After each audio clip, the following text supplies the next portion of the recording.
오늘은 제가 여러분에게 원망과 시비가 없이 하라라는 제목으로 하나님의 말씀을 전해 드리려고 합니다. 오늘 방금 읽은 이 말씀은 사실 지난주에 읽었던 말씀과 아주 밀접하게 연결되어 있습니다. 너희 구원을 두렵고 떨림으로 이루라.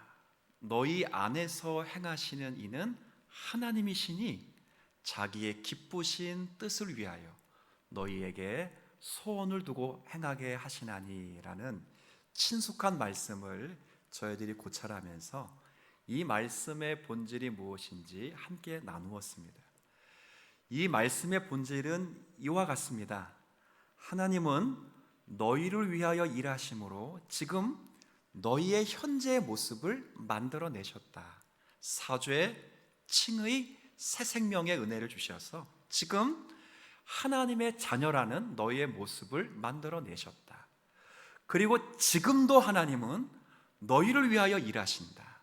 너희의 행동뿐 아니라 너희의 마음과 생각과 뜻을 주관하셔서 너희로 그 구원이 풍성해질 수 있도록 하나님은 여전히 일하신다. 복음에 합당한 생활을 하도록 하나님이 너희 안에 일하시니까 너희들도 그 구원을 이루라 라고 하시는 말씀이 우리가 지난주 살펴본 말씀의 본질임을 배웠습니다. 이제 이런 말씀 앞에 한 걸음 더 나아갈 때, 그러면 하나님이 우리 안에 기쁘신 뜻을 두시고 소원을 두고 행하시는 이 모든 일들을 이루어 갈 때, 바꿔 설명하면 복음에 합당한 삶을 살아가기를 원할 때 우리에게 가장 먼저 필요한 것은 과연 무엇이겠는가 하는 겁니다. 오늘 바울은 우리에게 그 이야기를 하는 거예요. 여러분이 신앙생활하면서 구원의 여정 속에서 흠도 없고 점도 없는 하나님의 거룩한 백성으로 빚어져 가기 위해서 하나님이 여러분을 위해 일하시는데, 그때 우리에게 가장 필요한 것은 뭘까? 한번 14절 같이 한번 읽어보겠습니다. 시작. 모든 일을 시비가 없이 하라. 아멘. 네. 뭐 없이 하라고요? 원망과 시비가 없이. 조금 의외이지 않습니까? 두렵고 떨림으로 구원을 이루라 이렇게 말씀하시면 큰 일을 해야 될 것 같아요. 세계를 열방화시킨다거나 아니면 세상에 흉내낼 수 없는 큰 일을 이루라든지 세상을 바꾸라든지 정말 어마무시한 일을 해야 될 것처럼 보이는데, 주님께서 우리에게 요청하시는 것은 다소 사소하게 보이는 것처럼 보이는 원망과 시비를 없이 하라 이렇게 말씀하셔요. 어떤 면에서 보면 굉장히 사소해 보이지만 오늘 사도 바울에 의하면 이 사소하게 보이는 이것이 본질적으로 신앙생활을 함에 있어서 우리에게 굉장히 중요한 것이다 이렇게 이야기를 하는 거예요. 한번 그 이유로 15절의 한 말씀을 한번 제가 읽어드리죠. 왜 원망과 시비가 없이 해야 되냐?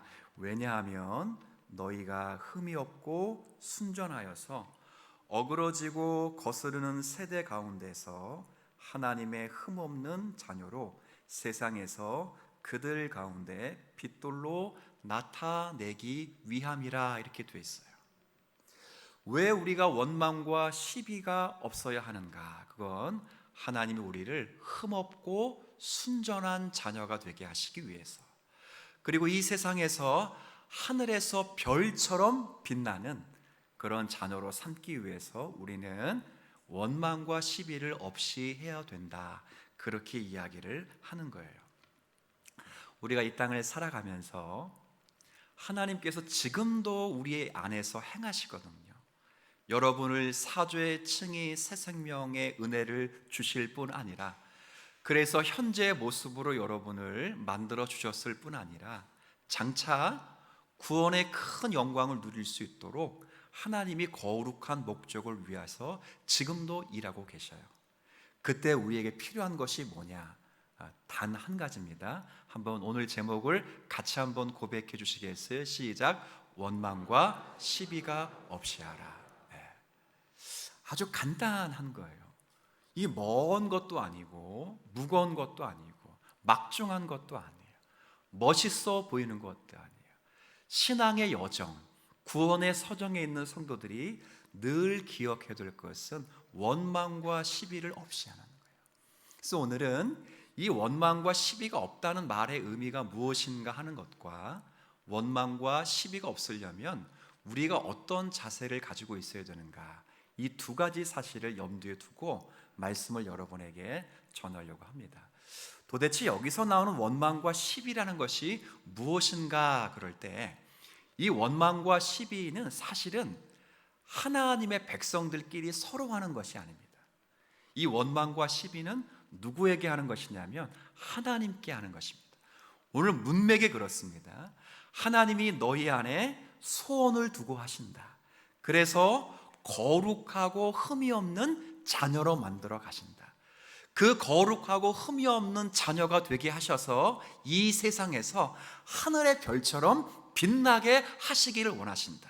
그렇게 하시기 위해서 하나님은 모든 일을 여러분에게 만들어 가신다. 그럴 때 우리가 할 일은 뭐 하지 말라고요?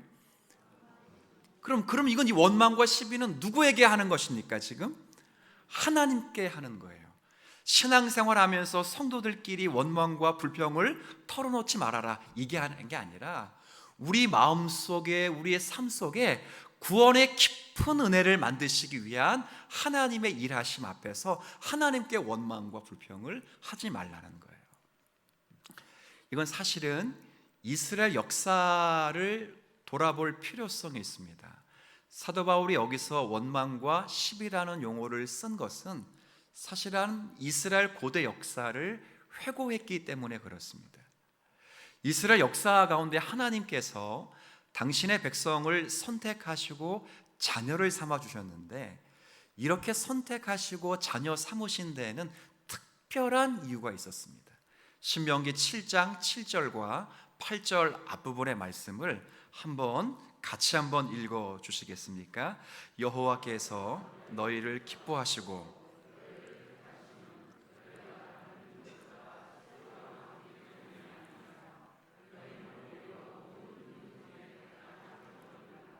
여호와께서 다만 너희를 사랑하심으로. 잘 기억하세요. 이스라엘 백성들을 선택하시고 구원하신 이유는 이스라엘 백성들이 착해서, 똑똑해서, 이스라엘 백성들이 가능성이 있어서, 얘네들이 내 말 잘 들을 것 같아서가 아니라 다만 저들을 뭐해서? 구약의 전체의 내용은 하나님이 얼마나 사랑이 많으신 분이신가, 이걸 지금 보여주는 거예요. 딱 그렇게 해서 선택받은 백성이 누구라고요? 이스라엘 백성들이라는 거예요. 하나님이 이스라엘 백성들을 사랑하셔서 선택하셨습니다. 선택하신 후에 그 백성들에게 복을 주시면서 출애굽시키셔서 노예의 자리에서 자유인의 자리가 되게 하셨습니다. 그리고 장차 이스라엘 백성들은 영광스럽고 영원하며 언약과 하나님이 함께 하시는 가나안 땅에 들어갈 예정이었습니다. 그러나 이 땅에 들어갈 예정이었던 이스라엘 백성들이 광야 장막 속에서 늘 하나님께 했던 것은 뭐냐면 바로 원망과 시비였습니다. 먹을 물이, 먹을 음식이 하나도 없게 되자 하나님께 했던 것이 뭐지요? 원망과 불평, 즉 시비였습니다. 그러니까 자기네끼리 원망과 시비를 하는 게 아닙니다. 반드시 하나님께서 구원의 과정, 가나안 약속의 땅에 들여보내신다고 약속을 하셨음에도 불구하고 그 과정 속에서 이스라엘 백성들이 늘 했던 것은 원망과 불평이었습니다. 무엇 때문에 원망과 불평을 했냐? 마실 물이 없다는 것과 먹을 음식이 없다는 것이었습니다. 물론 그들이 하나님께서 자신을 건져주시고 애굽에서 구원하셨다는 사실에 대해서는 그들이 불평하진 않았습니다. 그것에 대해서는 고마워했습니다. 근데 그렇게 건져주신 것이 지금 무슨 소용이 있느냐 그 말입니다. 건져주셨으면 먹을 것을 주셔야 되지 않느냐 그 말이에요. 건져주셨으면 더 좋게 만들어 주셔야 되는 것 아니냐 그 말이에요. 근데 건져 주셨는데도 사실은 더 환경이 좋지 않아요. 오직했으면 이스라엘 백성들이 애굽에서 뭐 먹었던 걸 기억하냐? 부추, 마늘, 파. 이건 사실은 우리 애들에게는 줘도 안 먹는 것들이에요. 뭐 마늘이 정력에 좋다 그렇게 말하고 먹여도 누가 그걸 먹겠습니까?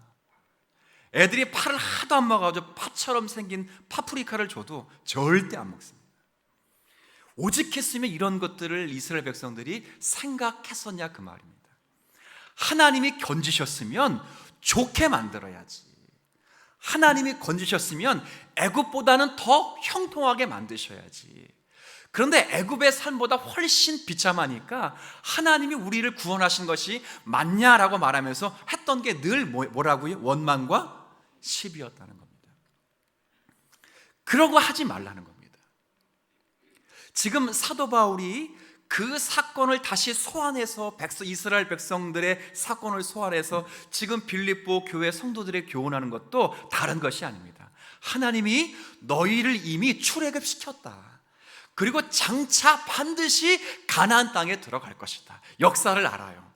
그들이 이스라엘 백성들이 과거에서 원망과 시비와 불평을 그렇게 해도 가나안 땅에 못 들어갔습니까? 들어갔습니까? 들어갔어요. 들어갔다는 걸 빌립보 교회 성도들이 너무도 잘 알고 있어요. 자, 그런데 중요한 건 원망과 불평을 함으로 인해서 하나님이 지금 너희 안에 거룩하고 흠이 없고 이 세상 가운데서 하나님의 백성들로 빛나게 하시려는 그 일하심을 원망과 불평과 시기로 재단하거나 그렇게 방해하지 말아라 그 말이에요. 왜? 하나님은 지금 너희 안에 소원을 두고 뭐 하신다고요? 행하신다는 거예요. 그걸 이스라엘 백성들은 놓쳤다는 거예요. 그걸 놓쳤기 때문에 가나안 땅에 못 들어갔다 이게 아니고 놓쳐도 들어갔다. 그러나 뭐가 문제예요? 너가 크는 문제에 있어서 하나님의 거룩한 백성으로 이 세상에서 보석같이 빛나는 문제에 있어서는 실패했다는 거예요. 이 40년 내내 뭐 했기 때문에? 원망과 시비를 했기 때문에. 그래서 원망과 시비는 사실은 하나님께 하는 것입니다. 우리가 이 땅을 살아가면서 이제 우리 이야기를 좀 해보면 우리도 이스라엘 백성들처럼 하나님께 원망과 시비를 할 수밖에 없는 상황들이 종종 생겨납니다. 하나님이 나를 구원하시고 나를 하나님의 자녀 삼으셨다면 조금 마실 물이 옛날보다는 더 풍성해지거나 먹을 음식이 훨씬 더 많아져야 되고 있던 대적들도 다 무릎 꿇거나 사라져야 되는데 사실 구원을 받고 신앙생활하는 여정 속에서 때로는 마실 물이 없고 먹을 음식이 없고 원수가 여전히 내 앞에 대적처럼 서 있을 때 하나님을 향하여 시비하거나 원망할 때가 종종 발생한다는 거예요. 그러나 그때라도 빌립보 교회 성도들을 향하여 바울이 이야기하고 싶은 중요한 논지는 그때라도 하나님이 안 계신 거나 하나님이 너희를 사랑하시는 것이 결코 아니라 지금도 너희 안에 일하고 계신다는 사실이에요. 이걸 꼭 기억해야 하는 거예요. 물론 이스라엘 백성들도 하나님이 자기를 건지셨다는 것을 인정했어요. 근데 건지셨으면 그 건지신 만큼의 그 기적과 하나님의 살아계심과 역사하심의 가시적인 증거가 자기의 삶에서 증거된다고 생각을 했어요. 그러나 하나님은 결코 그런 방식으로 이스라엘 백성들을 인도하시지 않는 거예요. 그게 불평이었어요. 원망이었어요. 하나님도 우리와 똑같습니다. 여러분들은 하나님이 여러분을 착한 일을 시작해서 여러분을 구원하시면 솔직히 제가 액면 그대로 말씀드리면 여러분은 장차 천국에 들어갈 것으로 저는 확신합니다. 정말 확실해요. 근데 천국에 들어갈 때 그냥 하나님이 우리를 들여보내시는 것이 아니라 천국에 들어가기 전에 천국 백성다운 모습으로 우리를 만드시기 위해서 우리에게 다양한 환경을 조성시켜 가시며 만드셔요. 때로는 마실 물이 없게 하시기도 하시고, 때로는 먹을 것이 똑 떨어지기도 하시고, 여전히 우리의 대적과 사탄이 우리 앞에 놓여서 우리로 하여금 참 어렵고 고통스러운 환경을 지나가는 것처럼 보일 때가 있어요. 근데 그때 우리가 늘 착각하는 것은 하나님이 나의 하나님이 아니시거나, 하나님이 나에게 사랑을 베풀지 않으시거나, 하나님이 여전히 나에게 은혜를 베푸시는 하나님이 아니신 것이 아니라, 그때도 하나님은 여전히 내 안에서 뭐 하신다고요? 그 사실을 믿으실 수 있는 저와 여러분이 되었으면 좋겠어요. 하나님은 그때라도 너희와 함께 하시며 일하신다, 그 말이에요. 자, 그럴 때 우리에게 가장 필요한 건 뭐와 뭐를 없이 하는 것? 그래요. 그 원망과 시비가 없어야 하나님이 내 안에서 행하시는 것을 깨닫는다는 거예요.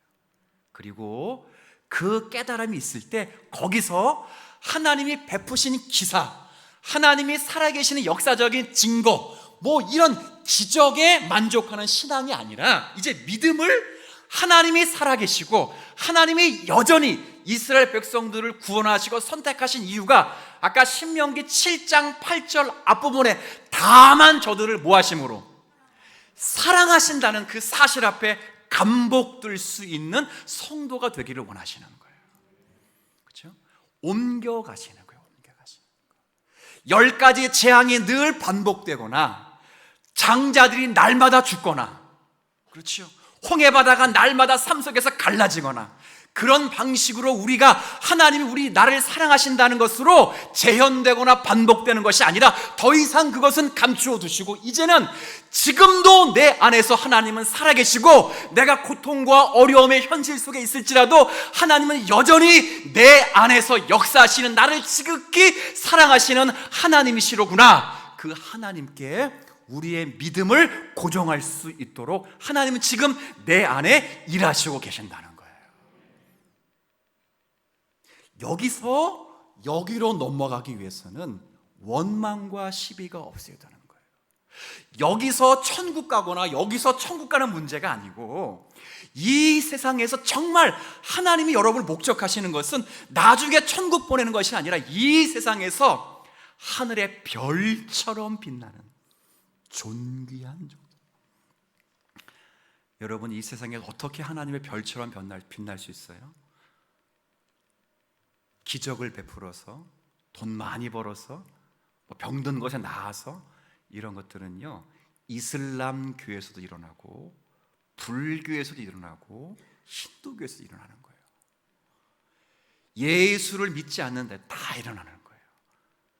여러분이 이 세상에 정말 보석같이 빛나시길 원하시는 하나님의 뜻, 그 기쁘신 뜻은 이 세상 앞에 성도들이 기적을 베풀거나 갑자기 뭐 공부를 잘해서 S대, Y대를 가거나 K대를 가거나, 그게 아니고 여러분이 흉내낼 수 없는, 이 세상에 흉내낼 수 없는 하나님의 존재와 하나님의 거룩하신 성품을 드러내고 이 땅에 살아가면 하나님이 그를 통해서 하나님의 살아계심을 증거하게 하실 거예요. 그래서 넘어가야 돼요. 40년은 그 시험이었어요. 넘어가기 위해서 무엇보다 필요한 것, 무엇과 무엇이 없어야 되는 거예요? 그래요. 하나님을 향한 불신과 의심을 없애는 거예요. 우리가 이렇게 인생 살아가면서 도대체 왜 그러십니까? 라고 하는 것이 사실은 이해가 되고 않거나 하나님께 대해서 납득이 되지 않는 질문이기도 하지만, 사실은 엄밀히 들어가면 하나님의 사랑에 대해 잘 우리가 붙잡지 못해서 그런 거예요. 남들은 이것이 지식의 문제라고 생각하지만 그렇지 않아요. 하나님에 대한 절대적인 신뢰에 대한 부재예요. 하나님은 그러나 그런 광경과 환경을 만드시면서 거기서 하나님의 살아계심과 하나님이 나를 지극히 사랑하시는 하나님이라는 사실을 붙잡기를 원하시는 거예요. 기적과 역사적인 사건들이 많이 등장할 때는 이스라엘 백성들도 믿음을 가졌어요. 절대적으로 신뢰했다고요.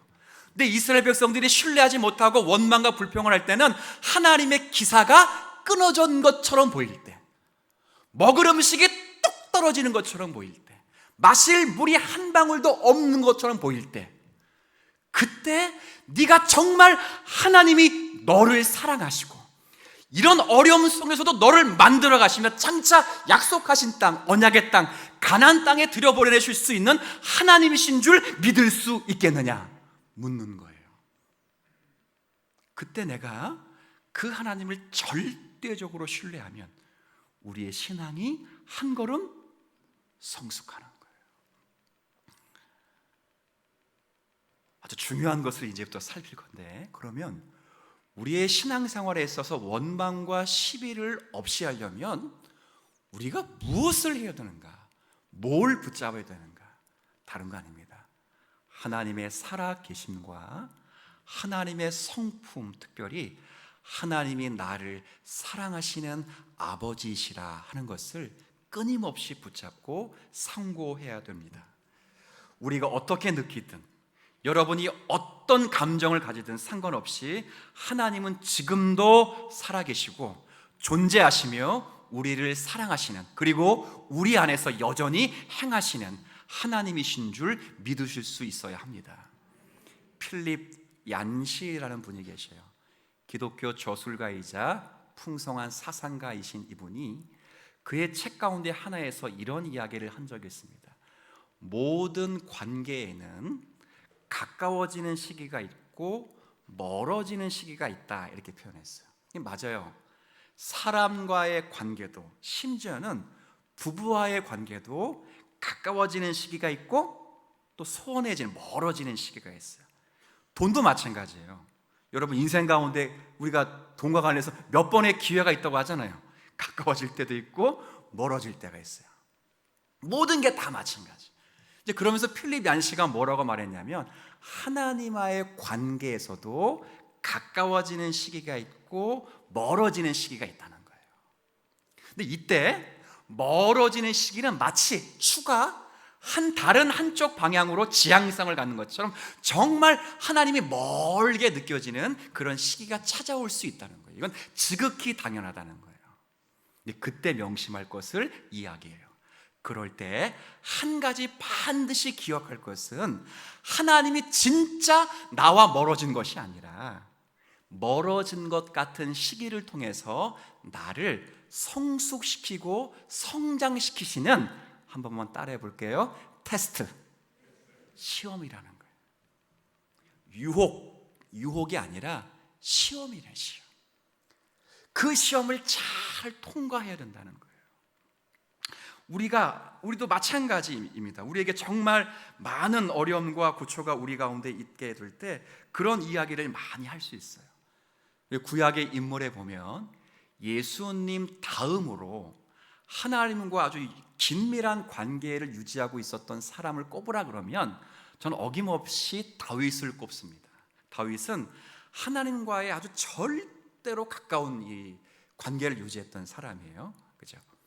근데 이 다윗이 하나님이 보실 때도 내 마음에 합당한 사람이라고 할 정도로 정말 하나님이 마음에 아주 딱 맞아 떨어졌어요.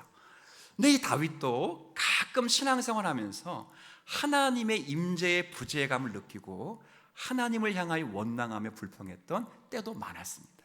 제가 시편 몇 구절을 한번 읽어드릴 텐데, 자, 시편과 22편을 한번 띄워주세요. 같이 한번 읽어보십시다. 시작.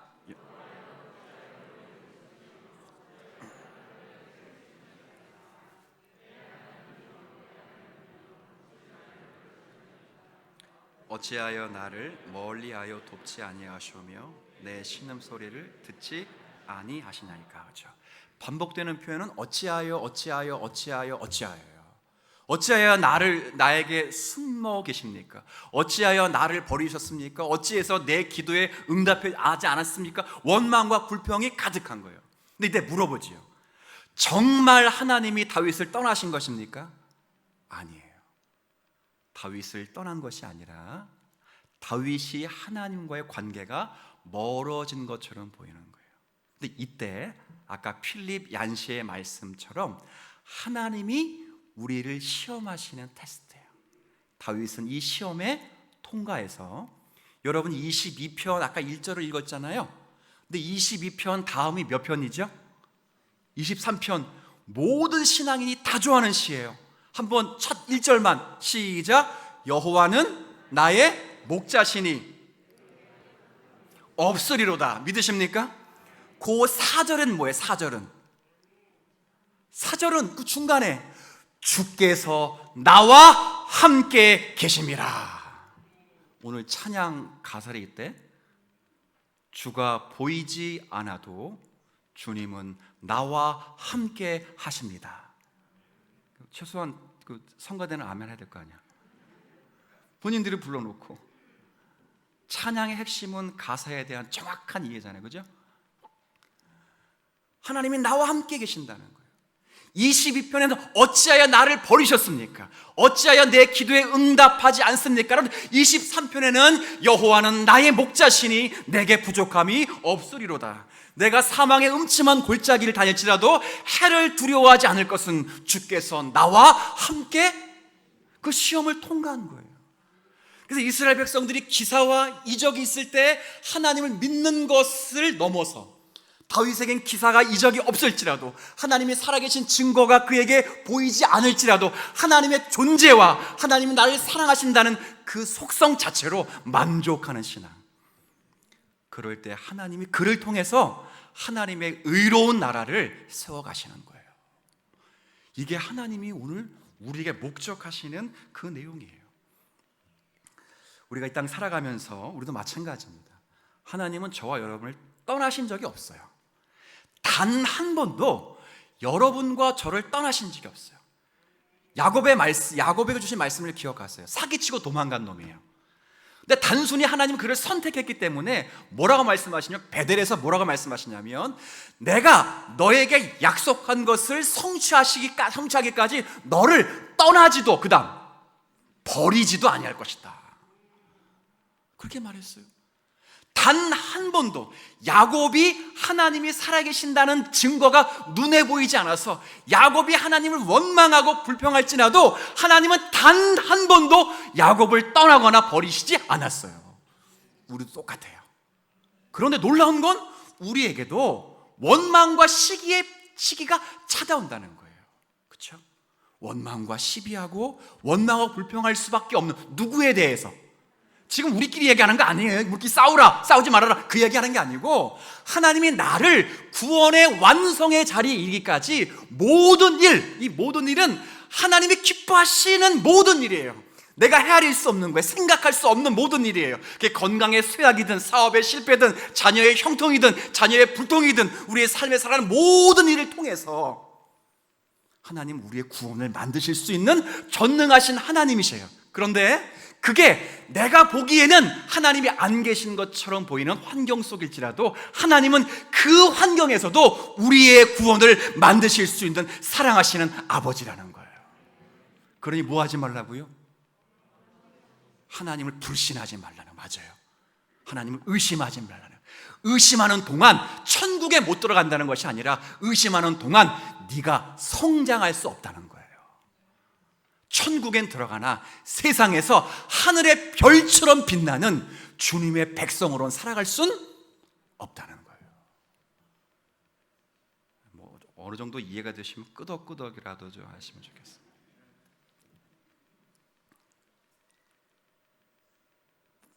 하나님은 우리에게 이런 구원의 큰 스케일을 가지고 모든 일을 만나게 하십니다.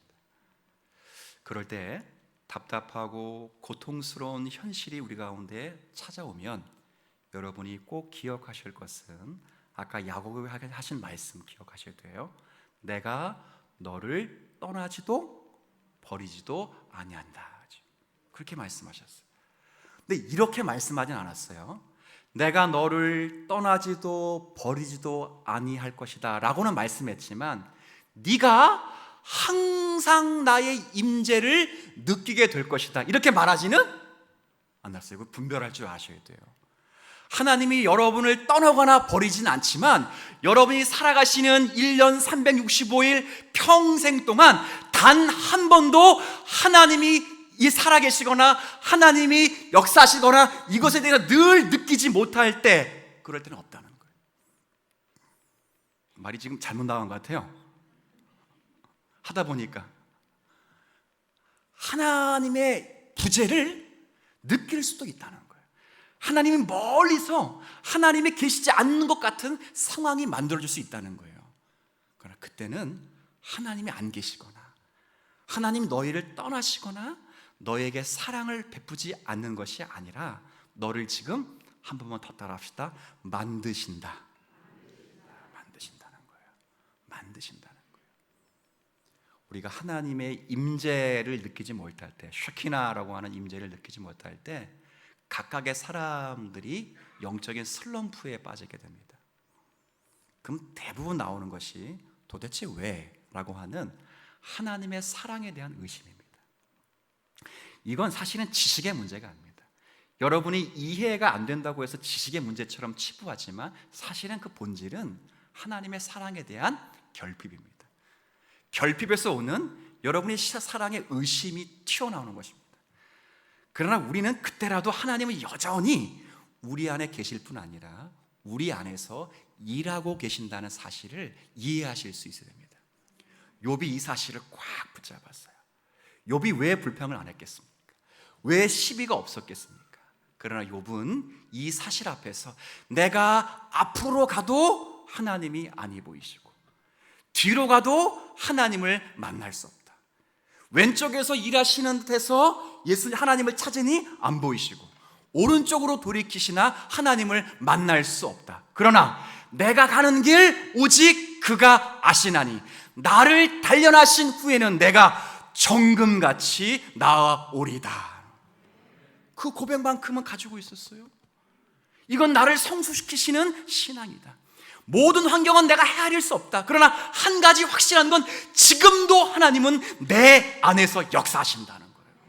나를 정금같이, 정말 순금같이 하늘의 보석처럼 빛나는 그런 사람으로 나를 빚어 가실 것이다. 그러니 그 과정에 반드시 필요한 것 뭐요?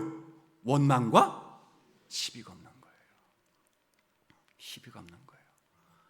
이를 위해서 우리가 끝까지 붙잡아야 될 것은 하나님의 성품이에요. 성품. 여러분의 믿음과 저의 믿음은 홀로 설 수 없습니다. 우리의 믿음은 무언가에서 의존하게 되는데 그 무엇은 하나님의 약속이고 그 약속은 하나님의 존재와 성품으로 말미암습니다. 그 성품이 구약에서 아까 신명기 7장에 읽어보던 것처럼 다만 너희를 뭐 하신 하나님? 사랑하신 하나님인 것처럼 사랑의 성품에 근거합니다. 예수님이 이 땅에 오셔서 우리에게 하나님에 대해서 소개해 주신 가장 중요한, 예수님은 이 땅에 오셔서 하실 일은 하나님을 소개하신 일입니다. 하나님을 아빠라고 부르신 분도 예수님이시고 그 아빠가 창세 전에 우리에게 무슨 일을 행하셨는지를 알려주신 분도 예수님이십니다. 그러면 예수님이 아버지에게 대해 알려주신 것은 정확할 겁니다. 많은 신학자가 그래요. 하나님은 창조하시기 전에 무엇을 만들었습니까? 라고 묻는 사람들이 있다면 그런 주제넘는 질문을 하는 사람을 위해서 하나님은 창조 전에 지옥을 만들고 계셨을 것이다 라고 해서 지나친 호기심 같은 질문을 하지 말라고 그렇게 우회스럽게 이야기를 했어요. 그러나 예수님은 창조 전에 아버지가 무엇을 하고 계셨는지를 우리에게 알려주셨어요.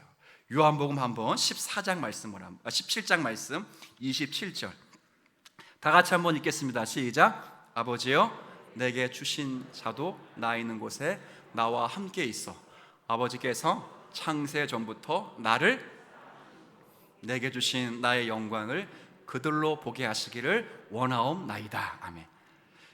하나님의 아들이 이 세상에서 아빠에 대해서 소개하는 가장 결정적인 아빠됨 뭐예요?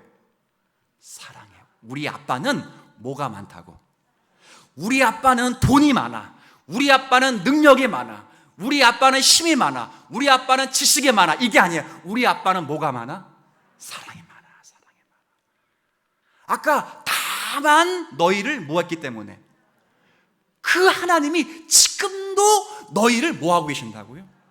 내가 이 땅에 온 이유, 내가 독생 성자, 아버지의 독생 성자인 내가 너희를 위하여 십자가를 지기 위하여 온 이유는 다만 아빠인 우리 아빠가 너희를 뭐하기 때문에? 사랑하기 때문이에요. 사랑하기 때문에. 이해되셔요? 그 사랑이 많으신 하나님이 지금도 수많은 약속을 하시면서 우리에게 약속한 것을 성취하시기 위하여 어느 과정, 어느 환경에서도 인도하실 수 있는 하나님 아버지시라는 거예요. 그러니 뭐하지 말라고요? 반복되지만 원망과 불평으로 하나님을 의시하지 말라고요. 굉장히 중요한 것입니다. 여러분, 뭐 큰일 하지 말래요. 이 나라를 바꾸겠습니까? 바꾸겠습니다. 주님, 나를 구원해 주셨으니 제가 나라를 바꾸겠습니다. 불쌍해, 그런 사람 보면.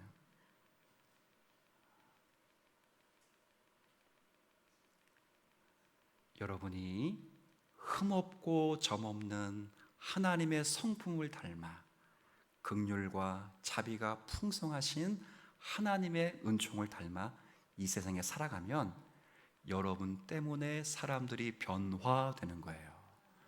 세상을 우리가 변화시킬 수 없어요. 세상은 사도 요한의 표현처럼 악한 자의 처해 있고 속해 있고, 너희는 하나님께 속해 있다. 악한 자에 속해 있는 세상은 항상 하나님께 속한 자를 핍박한다. 그러나 꼭 기억하라, 하나님께로부터 난 자가 이 세상을 이기니, 세상을 이기는 것은 믿음이요, 그 믿음의 본질은 예수가 하나님의 아들이심을 믿는 것이니라. 이기는 거예요. 그 신앙 붙잡고 약속하시고 우리를 위해 이미 풍성한 것을, 그리스도를 주실 수 있는 아버지시라면 여러분이 그 아버지를 인하여 지금도 성장하고 성숙하고 어떠한 결핍과 어떠한 고초 속에서도 여러분은 하나님이 만드신 놀라운 구원에 누구나 다 이룰 수 있는 하나님의 자녀임을 우리의 신앙으로 다시 한번 붙잡는 오늘의 말씀이 되었으면 좋겠습니다.